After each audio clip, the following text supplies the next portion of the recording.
హల్లెలూయా హల్లెలూయా హల్లెలూయా. చేరవలసిన మీకందరికీ హృదయపూర్వకమైన వందనాలు. మరి ముఖ్యంగా క్రీస్తు పునరుద్ధాన శుభాకాంక్షలు, శుభాభివందనాలు. చేరవలసిన మీ అందరికీ యేసు క్రీస్తు కృప చొప్పున శుభాభివందనాలు తెలియజేస్తున్నాను. హల్లెలూయా. ఈరోజు ప్రత్యేక వేళ ఏంటంటే యేసు క్రీస్తు శిలువ మీద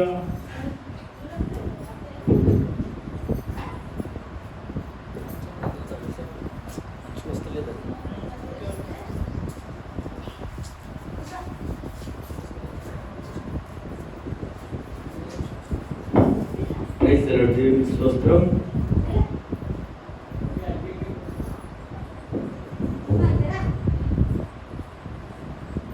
హల్లెలూయా హల్లెలూయా. ప్రత్యేకమైన రోజు ఈరోజు. కాలాలు గడుస్తున్నాయి, సమయాలు గడుస్తున్నాయి. క్రైస్తవులకు ముఖ్యమైన రోజులో ఇదొక రోజు. మొదటి పండుగ ఏంటంటే క్రైస్తవులకు క్రిస్మస్. క్రిస్మస్ అనేది మొదటి పండుగ. క్రైస్తవులకు ప్రాముఖ్యమైన పండుగ. రెండవ పండుగ ఏంటంటే క్రీస్తు చనిపోయి మూడవ రోజు తిరిగి లేచిన వేళ, పునరుత్థానపు వేళ. హల్లెలూయా.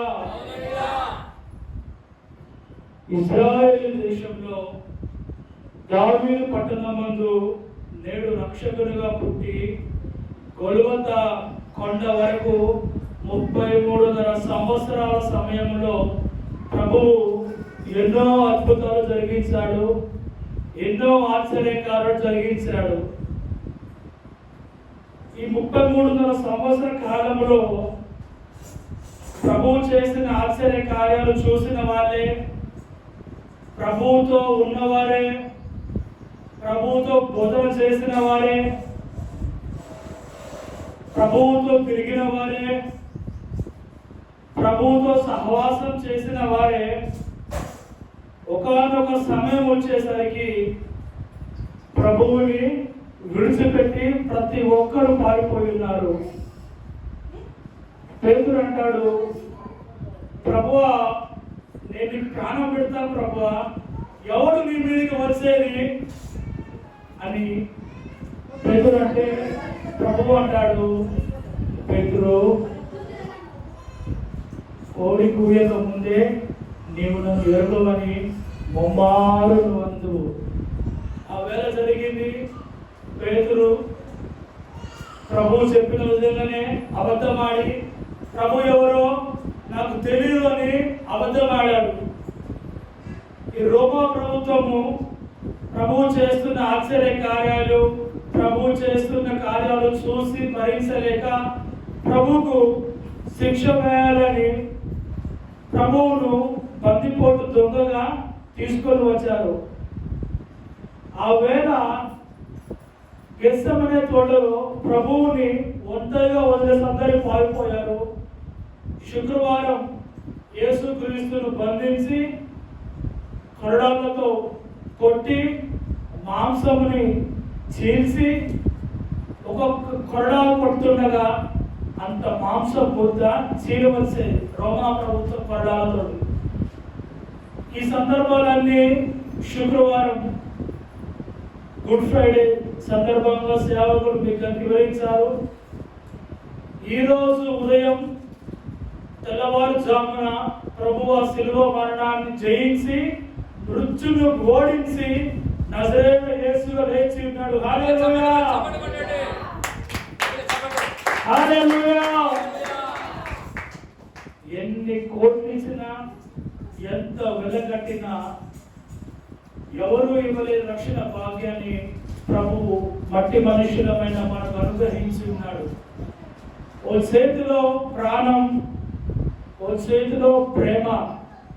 ఈ రెండింటిలో నీకు ఏది కావాలయ్యా, దేని వదులుకుంటావయ్యా అంటే ప్రాణాన్నే విడిచిపెట్టున్న ప్రభు. హల్లెలూయా. ప్రేమ చాలా గొప్పది. ప్రేమ ప్రతి దాన్ని కప్పుకుంటూ ప్రేమ చాలా పవిత్రమైనది. యేసయ్య ప్రేమకు నిజముగా యేసుక్రీస్తుకి సిలువకు ఇంకా దూరంగా ఉన్నావా? నీ కోసము నా కోసము కొరడాదెబ్బలు తిని చిత్రవద పడి గొల్గొతా కొండపై నీ కోసం నా కోసం మరణించిన ప్రభువుకి నీ విధేయత చూపుతున్నావా? ఇంకా లోకపు ఆచారాలలో ఇంకా బ్రతుకుతున్నావా? నీకోసమే కదా ఆయన కొరడాదెబ్బలు తిన్నది, నీకోసమే కదా రక్తపు మాంసము ముద్దగా మార్చబడింది, నీకోసమే కదా ప్రభువు చిత్రవదపడి హింసించబడ్డాడు. అలాంటి ప్రభువుకి విధేయులుగా బ్రతుకుతున్నామా, అవిధేయులుగా బ్రతుకుతున్నామా అనేది ఈ పూట పరిశుద్ధాత్ముడు ప్రతి ఒక్కరిని హెచ్చరిస్తున్నాడు. మొదటిసారి అయితే ప్రభువు మౌనంగా బొచ్చు కత్తరించు వాని ముందు గొర్రె పిల్ల ఎలాగైతే మౌనంగా ఉందో ఆ విధంగా మౌనంగా ఉన్నాడు నా ప్రభు. పిలాతు రాజు అడుగుతాడు, నీవు యూదుల రాజువా? ప్రభు అంటాడు, నీవన్నంటే. హల్లెలూయా. కానీ ఏ ఒక్కరు అర్థం చేసుకోలేకపోయారు. వారి ముందే చచ్చిన వాడిని లేపారు, వారి ముందే గుడ్డి వారి కాళ్ళొచ్చాయి, ఆ ప్రజల ముందే గుడ్డి వారి కండొచ్చాయి, ఆ ప్రజల ముందు ఎన్నో ఆశ్చర్యకార్యాలు ప్రభు చేసి ఉంటే రాజు అడుగుతాడు, మీకు ఎవరిని విడుదల చేయాలి? యూదుల ఆచారం ప్రకారం పస్కా పండుగ రోజు ఒక్కరిని ఖైదీని విడుదల చేస్తారు వాళ్ళ ఆచారాల ప్రకారం. పిలాతు అడుగుతాడు, మీకు యేసును విడుదల చేయాలా, బరబ్బను విడుదల చేయాలా అని అడిగితే ప్రజలందరూ అంటారు, బరబ్బను విడుదల చేయి, బరబ్బను విడుదల చేయి. బరబ్బ ఎవరంటే బందిపోటు దొంగ. ఎవరంట? బందిపోటు దొంగ. యేసుక్రీస్తు చేసిన అద్భుతాలు వాళ్ళు చూశారు. యేసుక్రీస్తు వాళ్ళ ఊరికి వచ్చాడు, ఎన్నో ఆశ్చర్యకార్య అద్భుతకార్యాలు చేశాడు, నీటి మీద నడిచాడు, చనిపోయిన రాజులను లేవనెత్తాడు. ఇన్ని ఆశ్చర్యకార్యాలు చేసినా సరే యేసుని విడుదల చేయమని ఎవరు కోరుకోలేదు. బరబ్బ బందిపోటు దొంగనే వారు విడుదల చేయమని కోరుకున్నారు. అయినా సరే తండ్రి చిత్తం చొప్పున ప్రతి ఒక్కరికి విమోచన కొరకు ప్రతి ఒక్కరికి పరిశుద్ధమైన రక్తాన్ని ఈ నేల మీద చిందిస్తేనే మట్టి మనుషులమైన మనకు ఒక విడుదల అనేది కలుగుతుంది. హల్లెలూయా. ఎందుకయ్యా పరలోకాన్ని విడిచి మట్టి మనుషులమైన మా కొరకు తండ్రి కుడి పార్శ్వమందు ఉండి ఇగో ఇది యొక్క భూమి మీదకి ఎందుకు దిగి వచ్చావయ్యా? మాలో ఏముందని, మాలో ఏ మనిషి ఉందని మా కొడుకు దిగి వచ్చావయ్యా అంటే ప్రభు అంటాడు, నేను లోకమును ఎంతో ప్రేమించను. హల్లెలూయా. ఎంతో అనకంటే ఎంతో రాల్సి కదా అక్కడ. ఎందుకంటే ప్రభు ప్రేమకు అవధులే లేవు. హల్లెలూయా. ఆయన ప్రేమకు పొడవు లేదు, ఆయన ప్రేమకు వెడల్పు లేదు. ఆకాశ మండలం కంటే విస్తారమైన ప్రేమ నీ మీద నా మీద కురిపించి ఉన్నాడు. అయినా సరే మనం ఇంకా ఆ శిలువకు శత్రువులుగా ఉంటున్నామా? యేసయ్యకు స్నేహపూరితంగా ప్రతిరోజు యేసయ్యకు స్నేహం చేస్తున్నామా? ఆయన ప్రేమకు విధేయులమై ఉంటున్నామా? ప్రతి ఒక్కరూ ఈరోజు గమనించుకోవాలి. మీకు చిన్న వివరణ అందిస్తాను. ఈ బల్బు ఉంది కదా, ఈ బల్బుని కనిపెట్టిన వ్యక్తి పేరు ఎడిసన్. అతన్ని చిన్నప్పుడు స్కూల్లో తల్లి జాయిన్ చేసిన ఒక స్కూల్లో జాయిన్ చేస్తే చిన్నప్పటి నుంచి ఏమి చదవచ్చేది కాదు, అస్సలు చదవచ్చేది కాదు, అస్సలు జ్ఞానం లేదు, అస్సలు ఏం లేదు. అయితే టీచర్ ఉండి వీనికి ఏం రావట్లేదు, మీకు చదువు రావట్లేదని ఒక చీటీ తీసుకొని ఆ చీటీ మీద రాసి, రే బాబు ఎడిసన్, ఈ చీటీ తీసుకెళ్ళి మీ అమ్మకు చూపించు, ఇంటికి వెళ్ళిన తర్వాత ఈ చీటీ మీ అమ్మకు చూపించు అని పంపించింది. ఆ పిల్లవాడు ఆ చీటీ తీసుకొని ఇంటికి వచ్చాడు. ఇంటికి వచ్చిన తర్వాత తల్లి అడుగుతుంది, ఏంటన్నా అలా ఉన్నావు, ఏమైనా అంటే, ఏం లేదు మమ్మీ, టీచర్ నీకు ఇవ్వమని చెప్పి ఒక చీటీ ఇచ్చింది మమ్మీ అని చెప్పాడు. తీసుకురా నాన్న అని చెప్పి ఆ చీటీ తీసుకెళ్ళి వాళ్ళ అమ్మ చదివితే ఆ చీటీలో ఉంటుంది, మీ పిల్లవాడిని ఎప్పుడు బడికి పంపకండి, వానికి చదువు రావట్లేదు, వాని బుర్ర సరిగ్గా పనిచేయట్లేదని టీచరు ఆ వ్యక్తి మీద కంప్లైంట్ చేసి తల్లి పంపించింది. తల్లి ఆ చల్లి బోరున ఏడుస్తుంది. తల్లి, అయ్యో నా కొడుకు ఇట్లా అయిపోయాడైతే అని ఆ తల్లి బోరున ఏడుస్తుంటే దూరంకి వెళ్ళి ఆ కొడుకు చూసుకుంటూ వచ్చి, మమ్మీ ఏమైంది మమ్మీ, ఎందుకు ఏడుస్తున్నావు మమ్మీ, మా టీచర్ ఏమన్నా తిట్టిందా, మరి ఎందుకు ఏడుస్తున్నావు మమ్మీ అంటే, ఆ తల్లి, ఏం లేదు నాన్న, నువ్వు చాలా బాగా చదువుతున్నావంట, నీకు చాలా చదువు వస్తుందంట, ఇంకా నువ్వు చదవాల్సిన అవసరం లేదంట నాన్న, నువ్వు ఇంట్లోనే ఉండొచ్చాక నాన్న, మీ టీచరే చెప్పింది స్వయంగా, మీ వ్యక్తికి, మీ కుమారుడికి చాలా చదువు వచ్చింది, చాలా జ్ఞానం ఉంది, చాలా వివేకవంతున్నానా అని మీ టీచర్ చెప్పింది నాన్న నీ గురించి అంటే, కుమారుడు అడుగుతాడు, అంటే నేను మమ్మీ ఇంకా స్కూల్కి వెళ్ళొద్దా అంటే, ఆ మమ్మీ అంటుంది, ఇంకా నువ్వు స్కూల్కి వెళ్ళాల్సిన అవసరం లేదు నాన్న. ఆ తల్లి చాలా దుఃఖంతో, వద్దు నాన్న, ఇంకా నువ్వు స్కూల్కి ఏం వెళ్ళవద్దు నాన్న, ఇంట్లో ఉండి చదువుకోనాన్న అంటే, ఆ కొడుకుని ఆ తల్లి ఎంతో ప్రేమతోటి పెంచింది. ఇప్పుడు ఆ థామస్ ఎడిసన్ పెద్ద పెరిగి ఈ యొక్క బల్బుని కనుక్కొని ప్రపంచానికి వెలుగుగా మార్చబడ్డాడు. హల్లెలూయా. ఈ చిన్న బల్బుని కనుక్కున్న వ్యక్తి చరిత్రలో ఎక్కాడు. కారణం ఏంటంటే, ఆ తల్లి ఆ రోజు కోపించవచ్చు కదా, లేదు, యేసయ్య ప్రేమ కోపించదు, యేసయ్య ప్రతి ఒక్కరికి ప్రేమించడం నేర్పించాడు కనుక, ఆ తల్లి క్రైస్తవురాలు కనుక, ఆ తల్లి బిడ్డను ఎంతో ప్రేమించింది కనుక, ప్రపంచంలో బల్బు లేని ఇల్లు ఏ గ్రామంలో లేదు. హల్లెలూయా. ఆ బల్బునే కనిపెట్టి చరిత్రలో ఎక్కాడు థామస్ ఎడిసన్. కాబట్టి ప్రేమ ద్వారా సమస్తము జయించాలి, ప్రేమనే మూలము. యేసుక్రీస్తు అంటాడు, నేను పరిశుద్ధుడను కనుక మీరును పరిశుద్ధులై ఉంటేనే తండ్రి యొక్క రాజ్యంలో మీకు నాకు పాలు పొందులు ఉంటాయి. కనుక ఈ పునరుద్ధానము చేరవలసిన వేళ ప్రభు అంటున్న మాట, పరిశుద్ధులను ఎవరైతే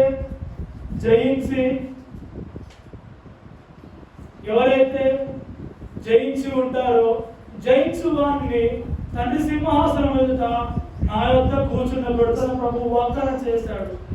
మొదటిసారి అయితే గొర్రె పిల్లగా ప్రభు దిగి వచ్చాడు.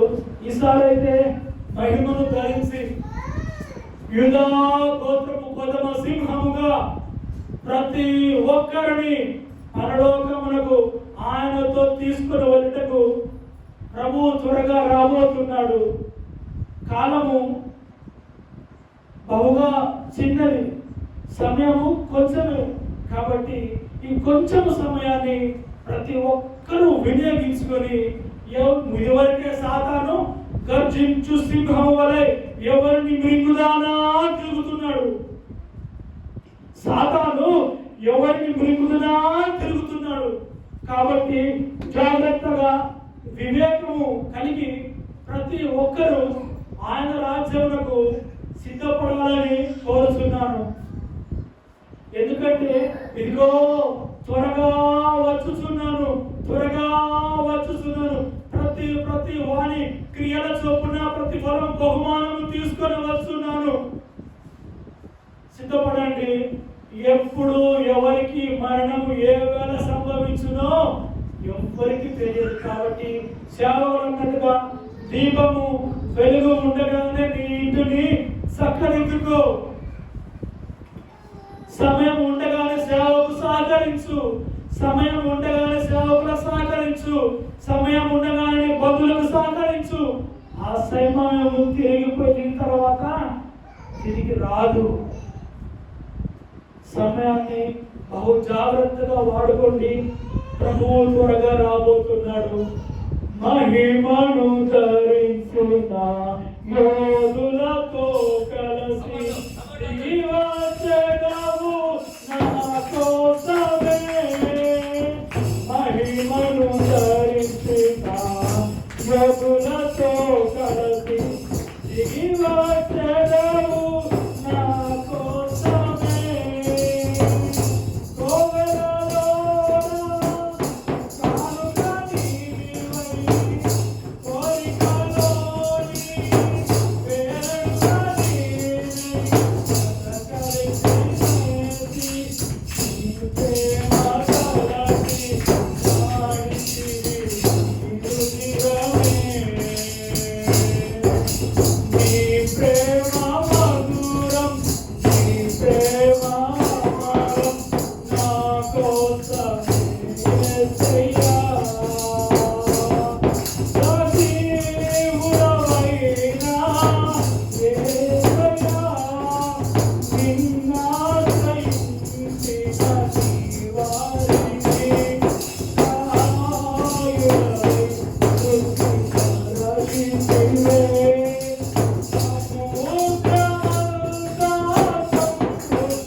కాబట్టి ప్రతి ఒక్కరూ ఆయన త్వరగా రాబోతున్నాడు. కాబట్టి ప్రతి ఒక్కరు సిద్ధపడి, సమయము బహు కొంచెమే, సాతానే గర్జించు సింహం వల్ల తిరుగుతున్నాడు ఎవరి గురించునా అని. కాబట్టి సమయాన్ని సద్వినియోగం చేసుకొని ప్రభువు కొరకు సిద్ధపడదామా. నరకమా పరలోకమా ప్రభువు నీ ముందు ఉంచున్నాడు. ఏ మార్గాన్ని నువ్వు ఎంచుకుంటావో నీ మనసుకే ప్రభు వదిలేస్తున్నాడు. ప్రతి ఆదివారం రావాలా, ప్రతి ఆదివారం వాక్యం వినాలా, నాకు వాక్యం చాలు, నాకు వాక్యం తెలుసు అని సంపూర్ణంగా ఎవరైతే మార్చబడి ఆ భ్రమలో ఉంటారో ఆ మరుసటి దినము వారు భూమి మీద ఉండరు. హల్లెలూయా. గర్వంగా నాకు వాక్యం తెలుసు, నాకు సంపూర్ణంగా ఉన్నా, నాకు వాక్యం తెలుసు, నేను చర్చికి రావాల్సిన అవసరం లేదని ఎవరైతే భ్రమలో బ్రతుకుతారో, గర్వంతో బ్రతుకుతారో, గర్వానికి ముందు నాశనం నడుస్తుంది. నాశనానికి ముందు గర్వం నడుస్తుంది. కనుక ఈ యొక్క చెట్టుకి చిన్న కాయ ఎప్పుడైతే పండుతుందో ఆ చెట్టు ఆ కాయని వదిలివేస్తుంది. కాబట్టి గర్వంతో నాకు అన్ని తెలుసు, నాకు వాక్యం తెలుసు అని ప్రతి వారము ఇంట్లోనే ఉంటూ కాలక్షేపం చేయకుండా ప్రభు మందిరానికి వచ్చి ప్రభువుతో కూర్చొని ప్రభువుని సేవించి ప్రభువుతో గడిపితే వారితో ప్రభు ఈ చోటు నుండి వారితో ఆయన వారి ఇంటిలో కూడా ప్రవేశించును. హల్లెలూయా.